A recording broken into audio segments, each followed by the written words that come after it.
como realmente nós precisamos vivenciar uma vida de discipulado, viver uma vida de discipulado em Cristo Jesus, tá bom?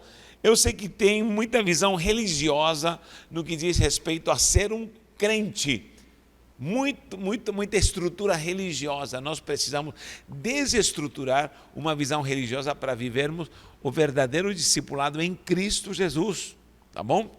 E agora nós vamos, nesse momento de tanta dificuldade, precisamos ver o quanto estamos ligados a Jesus Cristo.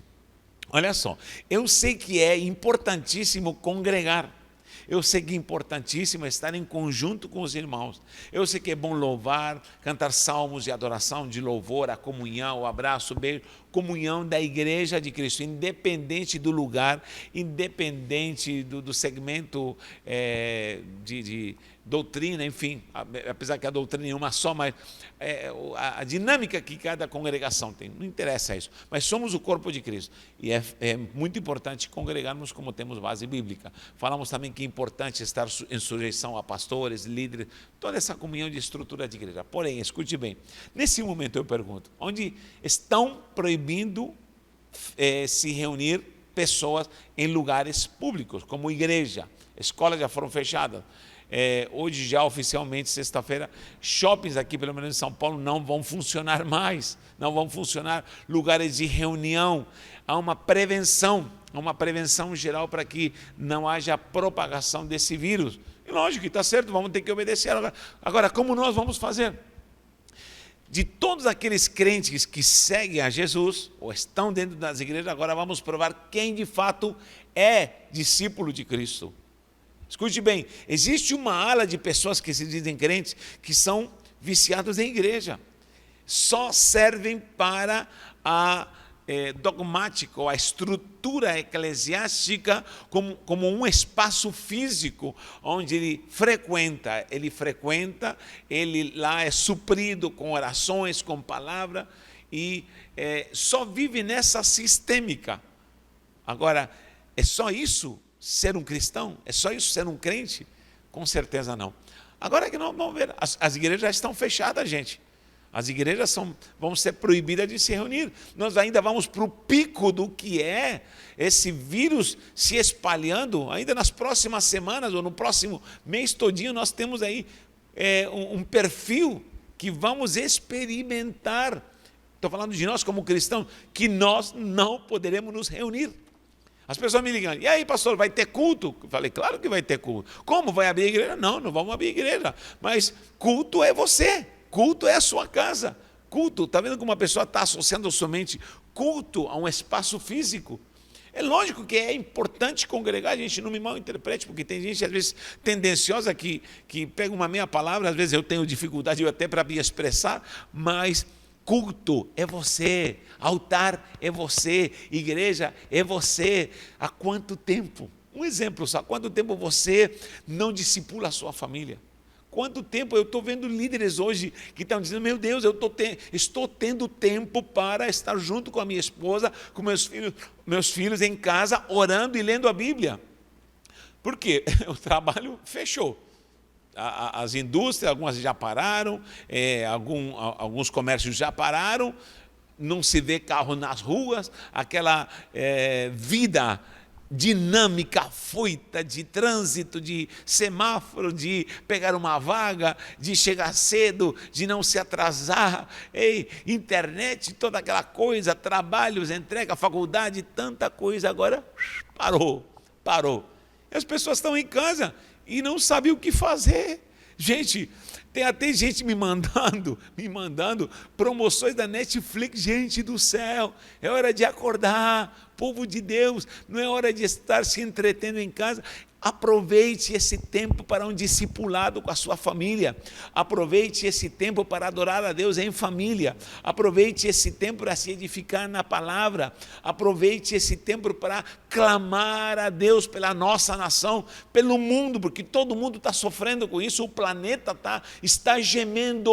O planeta está gemendo, lógico. Cristo está voltando, vem buscar a sua igreja. Louvado seja o nome do Senhor. Eu, por um lado, fico preocupado, por outro lado, fico louvando. Digo, glória a Deus, vem buscar. Se é para arrebentar com tudo, Jeová, arrebenta com tal que o Senhor separe seu povo. O povo de Deus, os discípulos de Cristo, não serão abalados nesta hora. Em nome de Jesus, creia. Deus vai te sustentar. Agora, por favor, separe um momento para ler, para estudar, para aprender, para inquirir, aprenda a orar, aproveite de estar em família, aproveite para levantar clamores ao Senhor. Então, esse é um momento precioso para provar se você é um discípulo ou não. Alguém pode falar, eu não preciso provar nada para ninguém, não. A maneira de eu expressar, provar, significa colocar na balança, como está a minha vida de discipulado. Será que eu estou sistematizado só a estar dentro de 4 paredes de um templo? A igreja de Atos diz que estava nas casas e também no templo, ou seja, era paralelo. Agora, esse templo que eles se reuniram foi destruído por Tito em 70 depois de Cristo. E aí como ficou a igreja? Parou a igreja? Terminou a igreja? Então, queridos, vamos despertar. Discipulado, o que quer ser um talmidim? Eu anotei uma palavra hebraica aqui, preciosa, que é tefilá. Tefilá, anote essa palavra, tefilá. Pode ser traduzida essa palavra tefilá, tav, fei, iod, lamet, rei. Tefilá pode ser traduzida, mas não é exatamente, ela não se traduz, essa palavra não se traduz. Se tem uma palavra que não se traduz, é essa aí. Mas a traduzem como oração, tefilá, como oração, orar. Mas não é bem assim, porque tefilá é uma palavra muito mais profunda do que oração. Mas eu quero começar. Se você é um discípulo de Cristo, você precisa levar ou levantar um altar de oração. De oração. Temos tefilot, que são muitos tipos de oração. Um dia eu vou fazer esse estudo sobre os níveis de oração que nós precisamos ter. Porque muita gente pensa que orar é falar Pai Nosso ou conversar com Deus. Não, é muito mais profundo do que isso. Já falando dessa palavra tefilá, tefilá é comunhão, é ligar-se a Deus, é ligar-se ao Eterno. Nós que somos seguidores de Cristo, é ligar-se a Cristo, estar impregnado de Cristo. É o momento onde eu me entrego a Cristo e eu recebo de Cristo. É o momento onde eu me conecto, peço perdão, eu avalio, eu coloco na balança o meu ser, minha vida. É um momento de pedir graça, virtude, é de confidenciar preocupações, é um momento de estar sendo discipulado com a pessoa de Cristo. É por isso que Paulo diz claramente que o Espírito geme dentro de nós com gemidos inexprimíveis. Sabe por quê? Porque uma coisa é eu simplesmente com a minha mente raciocínio, que isso é importante, lógico, para iniciar, falar com Deus. Agora é quando é adentro em níveis de oração, chega uma hora que meu espírito se conecta ao Espírito de Deus. O Espírito se conecta ao Eterno, meu Espírito se conecta a Yeshua HaMashiach e começa uma comunhão. Isso é tefilá, quando eu estou ligado a Ele numa comunhão perfeita. E somente quem tem esse caráter de Cristo vive isso como discípulo, como talmidim, vai experimentar o que é a verdadeira oração. Queridos, tem muita gente que passa dias sem orar. Passa dias sem orar. Eu pergunto, que tipo de discipulado essa pessoa vive? Que tipo de discipulado essa pessoa vive? Eu vejo pessoas que nós temos vários períodos de clamor, não vários, mas hora que nós dedicamos à oração. E eu, às vezes, estou com pessoas orando, e as pessoas oram 10 minutos e já param de orar. Não tem mais assunto para orar. Eu, às vezes, me isolo, como já falei, em lugares específicos para orar. As pessoas não são capazes de orar 1 hora, 2 horas. Por quê? Porque não tem o costume da tefilá, da comunhão, da oração. Olha só, uma das características do discipulado de Cristo foi marcada com uma base, era a oração. A oração. Jesus orava ao Pai. Se Jesus venceu nessa sujeição como servo aqui, porque ele estava ligado ao Pai, ele nos ensinava a estar ligados a Ele, porque ele falava, segundo João 15, que ele é a videira e nós somos os ramos, e se estamos ligados a ele, nós vamos frutificar, ou seja, nós vamos ter um caráter transformado em Cristo Jesus, e os nossos frutos serão de uma vida santa, de uma vida como discípulos. Agora, essa base é o que sustentou o ministério de Jesus. Se Jesus triunfou na terra, foi por um fator, entre tantos, porque ele obedeceu, se santificou, ou ele vivia na unção do Espírito em santidade, mas era oração, vida com oração, vida com oração e vida de oração, vida de oração. Há uma passagem que me chama muito a atenção em Lucas 11, procure Lucas. Você é um empresário, e você tivesse o prazer de ser discipulado aí pelo menos por 3 anos por Bill Gates, o que você iria perguntar para Bill Gates se você é empresário? Quanta coisa você ia perguntar? Com certeza você não ia perguntar como se cozinha, ou como se faz arroz e feijão, não, você iria perguntar coisas fundamentais e cruciais no tocante a esse tema que te chama a atenção. Então, quem andava com Jesus só foi atraído por algo glorioso, uma essência sobrenatural que tomava e fazia parte da vida do próprio Cristo. Eles falam: Senhor, ensina-nos a orar. Olha, qualquer um poderia pedir para Jesus, se é discípulo, Jesus curava, podiam falar: Senhor, ensina-nos a curar. Jesus operava maravilhas, Senhor, ensina-nos a operar maravilhas. Ele andou sobre as águas, talvez eu iria pedir: Senhor, me ensina essa técnica aí de andar sobre as águas. Mas os discípulos pediram: Senhor, é lindo quando o Senhor cura, é lindo quando o Senhor ressuscita mortos, é maravilhoso quando o Senhor opera maravilhas, quando o Senhor andou sobre as águas, show, maravilha. Mas quando o Senhor ora, quando o Senhor fala com o Pai, algo diferente acontece.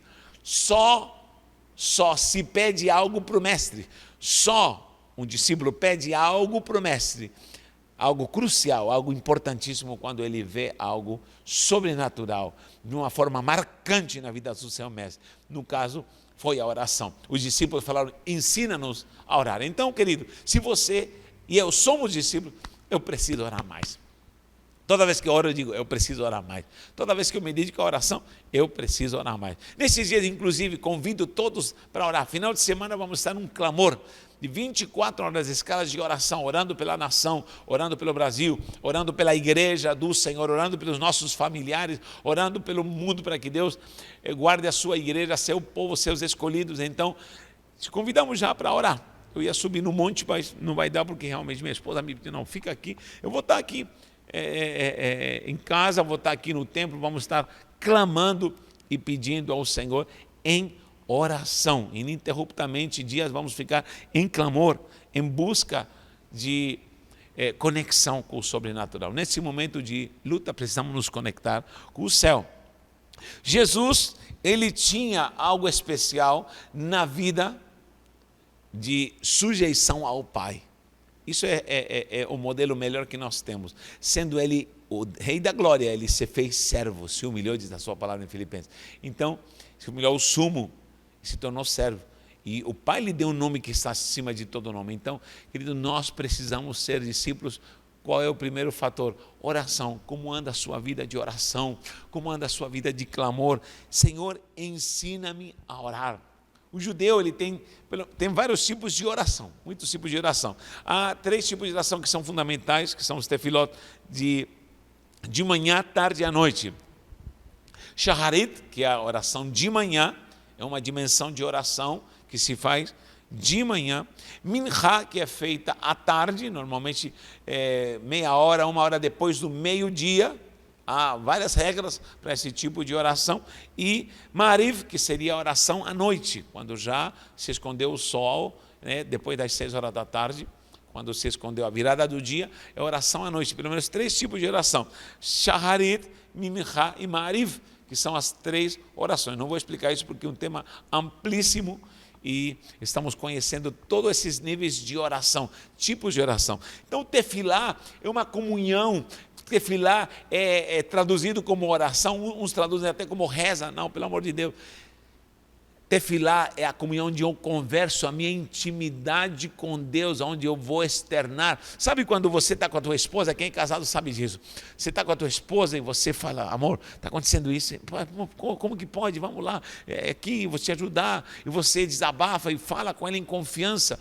Isso é a tefilá com Deus, é essa comunhão. Somente um discípulo é capaz de compreender o que é essa comunhão na oração, a tefilá para com Deus, tá bom? Então nós precisamos levantar um altar de discipulado com base na oração, ok? Muito bem, então levante seu altar de oração. Está com tempo de ficar em casa? Ore, larga a TV, larga Netflix, graças a Deus não tenho nada dessas coisas, porque isso não me edifica em nada. Dedique-se à oração, dedique-se à oração, dedique-se à oração. Faz mais de, são praticamente uns 10, 11 anos, faz 11 anos que na minha casa eu não tenho televisão, tirei a televisão da minha casa. Não estou dizendo para você fazer isso, porque ela me impedia de orar. Ela me impedia de buscar o Senhor. O Senhor um dia me disse, tira esse espírito imundo daqui. Eu tirei, acabei com a televisão. Hoje eu não sei o que é Netflix, não tenho ideia do que é isso. As pessoas falam tanto, não tenho, porque eu preciso me ligar numa visão sobrenatural. Eu me lembro que a televisão eu apelidei de tira a visão. Quando você começa a se encurtar na visão é porque você está assistindo coisas que não devia, coisas que talvez poderiam ser edificadas como discípulo na oração. Em Lucas 5,16, Lucas 5,16, o que está escrito em Lucas 5,16? Vou anotar aqui, Lucas 5,16, Lucas 5,16. O que diz em Lucas 5,16? Diz que Jesus se afastava para o deserto para orar. Acho lindo isso. Ele se afastava no deserto, sabe por quê? Porque ele não queria conversar com ninguém. Ele não queria estar com ninguém. Ele falou, dá licença a todo mundo, eu vou me embora. Mestre, você está indo para onde? Dá licença. Diz claramente, ele se afastava. Ele, porém, se retirava para lugares desertos para orar. Ah, meu Deus, se tem um momento glorioso, é quando é só você e Deus. Só você e Deus, e acabou. Então é aí que você se impregna do que é o verdadeiro discipulado. Ser discípulo de Cristo é viver em tefilá, em ligação com Ele, em nome do Senhor Jesus, tá bom? Jesus era o próprio Deus, talvez não precisava nem de orar, mas Ele orava ao Pai, estava em comunhão e nos deixou um modelo, e os discípulos amavam tanto quanto Ele orava, e como Ele era transfigurado, transformado na oração que eles desejaram orar como Jesus. Ensina-nos a orar. Olha só, em Lucas 9:23, o que diz Lucas 9:23? Temos algo muito importante também para darmos continuidade ao que é também discipulado. Você vai ter que ter uma vida de oração. Olha o que diz aqui, dizia a todos, se alguém quer vir após mim. Então essa é a proposta de Jesus, após mim. Quando ele está dizendo, após mim, alguém quer me seguir, você vai ter que seguir um modelo de vida. Você vai ter que seguir Cristo, isso é discipulado. Já falamos mais ou menos o que é ser discipulado, o que não é ser discipulado. Não está em jogo sua religião, não está em jogo o contexto, paradigmas e todo tipo de estrutura doutrinária que muita gente começa a me fuzilar por causa disso, mas sinto muito. Há tanta gente bitolada, gente religiosa até o tutano. Quer ver um religioso, quando ele não é discípulo, mas é religioso? É aquela pessoa que faz tudo certinho, e quando vê outro que não faz, ele começa a apontar, ah lá, não estão fazendo igual, ah lá, começa a apontar, e começa esse espírito maligno, denunciando um ao outro. Gente, isso é a pior raça que tem, fariseu hipócrita, é aquele que cumpre na dogmática, mas fica acusando os outros que não fazem. Essa pessoa nunca teve relacionamento discipulado com Cristo, nunca conheceu a glória do discipulado com Cristo. Jesus disse, meu jugo é suave, eu tenho um jugo suave de amor, meu relacionamento com Cristo é de amor, meu relacionamento para discipular com os discípulos precisa ser um relacionamento puro, santo, em nome de Cristo. Então, Jesus tinha essa vida santa, gloriosa. Então, ele convida, se você quer Você quer me seguir? Você quer estar comigo? Muito bem, então você vai ter que vir após mim, você vai ter que me seguir. Só que ele coloca uma condicional: negue-se, negar-se, negar-se a si mesmo. O que seria negar-se a si mesmo? Em primeiro lugar, eu não posso andar segundo minha vontade pecaminosa. Isso sim. Porque o que o Natanael deseja? Pecar. O Natanael só deseja pecar. O que o ser humano deseja? A carne, pecar, fazer coisas erradas. Quem aqui não está livre de ser tentado? Quem não está livre de ter tendência ao mal? Todos nós. Mas se realmente somos discípulos, nós vamos nos negar. Eu sempre conto na história de José no Egito, e eu coloco 3 coisas importantes. É o querer, dever, é o poder, querer e dever. Poder, dever e querer. Vou anotar aqui, vamos lá. Querer, poder e dever. Por quê? Porque há coisas que eu quero, mas não posso. Poder. Há coisas que eu posso, mas não devo. E há coisas que eu devo e eu não quero. 3 coisas importantes. Querer, poder e dever. Há coisas que eu quero, mas não posso. Poder. Há coisas que eu posso, mas não devo. Não devo. E há coisa que eu devo fazer, às vezes não quero fazer. Então eu tenho que equilibrar o que é querer, poder e dever. Quando José, a mulher do Potifar, começou a seduzi-lo, você acha que foi só uma investida? Não, essa mulher estava de olho já, o seduzia faz tempo. Ela esperou que ele estivesse sozinho com ela para dar o bote e pensou que iria com ela para a cama. Mas José se soltou. José falou: me larga, me solta, me deixa, me larga, me solta, me deixa. E ele fala assim: poderia eu, está no poder, poderia eu blasfemar ou transgredir a lei do Senhor? Poderia eu pecar contra Deus? Poderia. Ele não diz, eu não quero. Por quê? Porque ele podia querer carnalmente, talvez ele até queria. Essa é a grande virtude de um homem que está em Deus. Ele até quer, mas ele diz, não posso. Toda vez que você diga, eu quero fazer algo, mas não vou fazê-lo, não posso fazer isso, você está sendo discípulo de Cristo, você está negando-se a si mesmo. Quanta gente é tentada e diz, até queria, mas não vou fazê-lo. Eu conheço muita gente preciosa que recebeu inúmeras tentações, inúmeras propostas, desde área sexual, área de dinheiro, de poder, de propostas indecentes. Nós já recebemos propostas indecentes, até que eu queria, ajudaria bastante, mas não posso. Ok? Então há coisas que nós podemos. Há coisas que nós podemos. Posso fazê-lo, não tem problema. Mas eu não devo fazê-lo. Não me convém fazê-lo.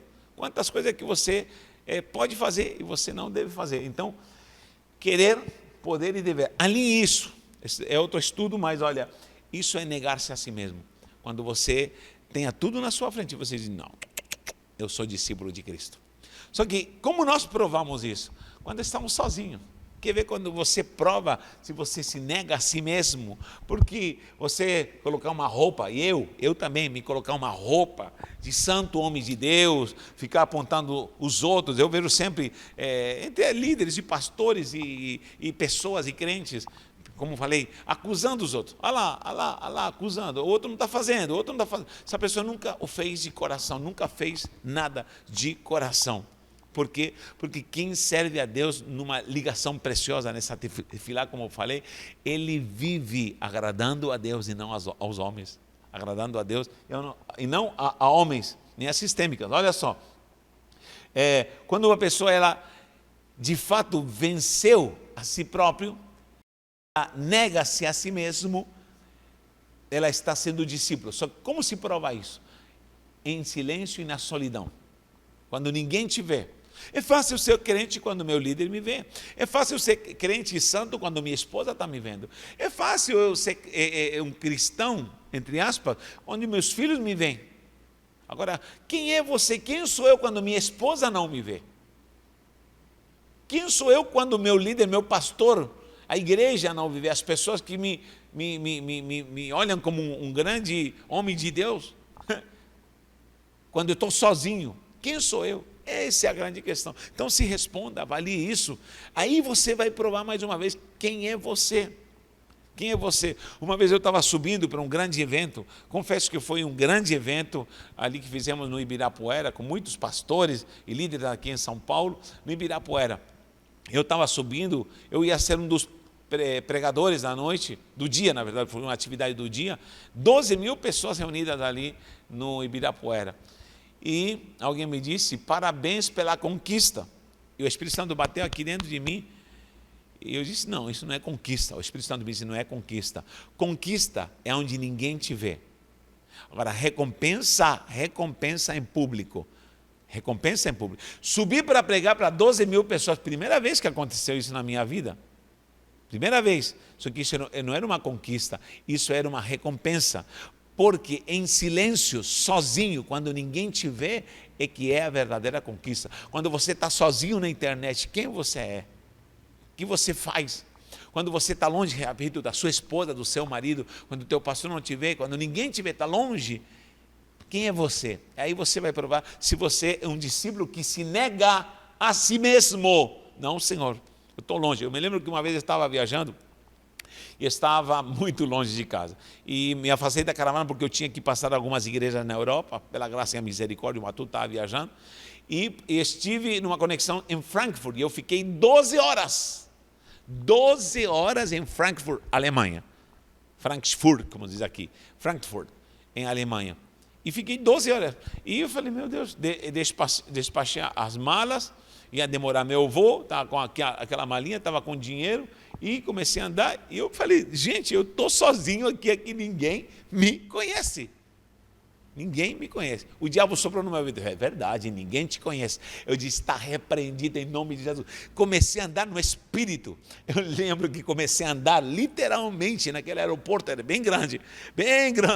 Andei, mesmo às 12 horas, parava só para sentar um pouco, beber uma água, comer alguma coisa e continuava orando, repreendendo.